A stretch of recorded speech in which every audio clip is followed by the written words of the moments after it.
নমস্কার প্রিয় বাংলাভাষী। 2 তারিখ সেপ্টেম্বরের 2 তারিখে আমরা দেখলাম পাকিস্তানে একটা মল, ড্রিম বাজার মল, সেই মলটা লুট হয়ে গেল। একজন বিদেশি যিনি পাকিস্তান অরিজিন, ওনার স্বপ্ন ছিল একটু কম দামে ভালো পরিষেবা দেওয়া।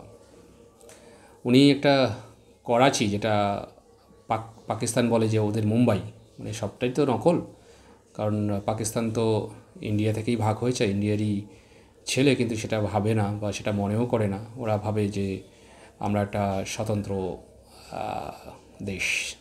ঠিক আছে, তো এই স্বতন্ত্র দেশের কিছু কাহিনী শোনাবো, কিছু রিসেন্টলি ঘটে যাওয়া।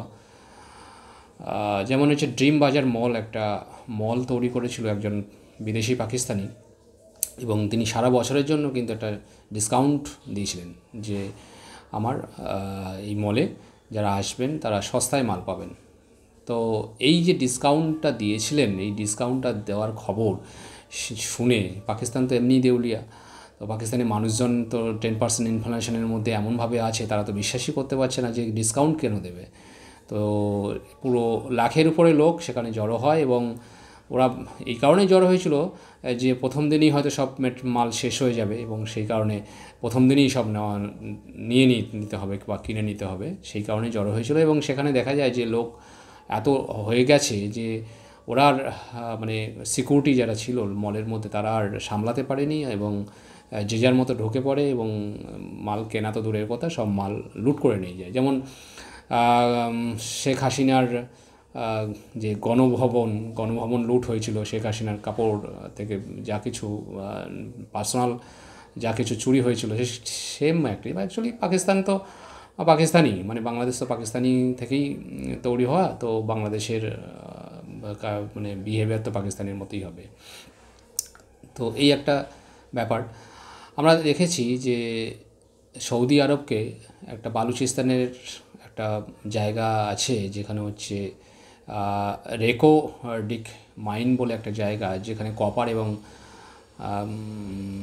গোল্ড, সোনা পাওয়া যায়। সেটা কিন্তু সৌদি আরবকে 25%, মানে এখন 25%ই বেঁচে আছে, অলরেডি 50% তো কানাডার একটা কোম্পানিকে বিক্রি করেছে, 25% তো বালুচিস্তানেরই একটা গভর্নমেন্টেরই অংশ করে রেখেছে, সেটাকে তো দেওয়া যাবে না। তাহলে বাকি 25%-এর মধ্যে 15% সৌদি আরবকে বেচে দিচ্ছে।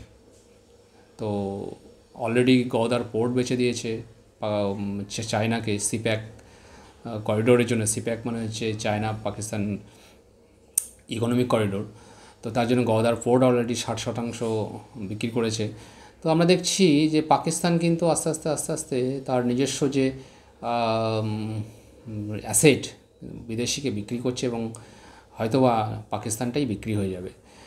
কারণ এমনই খারাপ অবস্থা যে সরকারি যত অফিস আছে, ওদের বোধহয় খুব সম্ভব 82টা গভর্নমেন্ট দপ্তর আছে, 82টা গভর্নমেন্ট দপ্তর থেকে 40টা করতে চাইছে, এবং এমন সার্কুলার জারি করেছে যে সারা সপ্তাহে একবারই ঝাড়ু দেবে, মানে ঝাড়ুদারও কমিয়ে দেবে। কারণ বলছে যে সপ্তাহে যদি একবার ঝাড়ু দিলেই হয়ে যায়, তাহলে সারা সপ্তাহ কী দরকার আছে, এরকম একটা ব্যাপার আর কি। তো সেখানে পাকিস্তান আস্তে আস্তে বিক্রি হয়ে যাবে। কারণ এই যে চায়না যে মোটামুটি একটা ইকোনমিক যে করিডোর বানানোর জন্য একটা ইনভেস্ট করেছিল, সৌদি আরব যে ইনভেস্ট করছিল, সেগুলো কিন্তু সেই ইনভেস্টমেন্টগুলো আর আসছে না। কারণ অলরেডি আমাদের সহবাসী বলুন, পাকিস্তানের সেনা বলুন, তারা তো আমেরিকার কাছাকাছি চলে এসছে। তো আমেরিকাকে তো চায় না, সৌদি আরব পছন্দ করবেই না।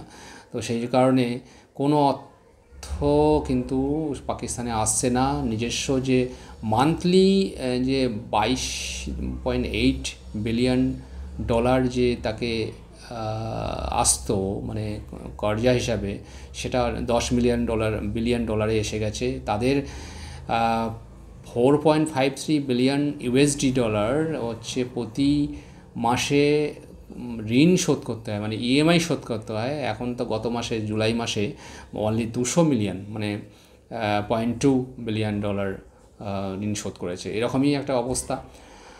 পাকিস্তানের। তো পাকিস্তান আস্তে আস্তে কিন্তু দেউলিয়া হচ্ছে এবং আস্তে আস্তে বিক্রি হয়ে যাবে। তো বলাই যায় পাকিস্তান অন সেল। এবং এই আগামী মাসে হয়তো এসসিওর একটা মিটিং আছে। এসসিওর মিটিংটা কীভাবে অর্গানাইজ করবে, 10টা দেশ আসবে, তার মধ্যে চায়না আছে।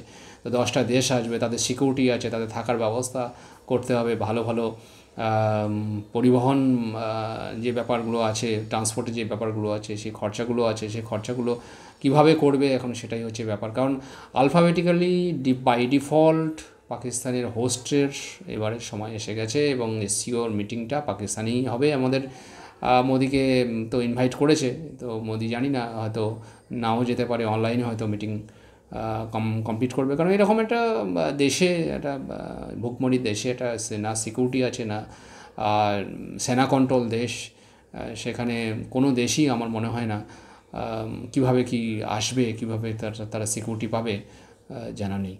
তো পাকিস্তানের অবস্থাটা মোটামুটি এরকমই। আজকের মতো ভিডিওটা শেষ করলাম।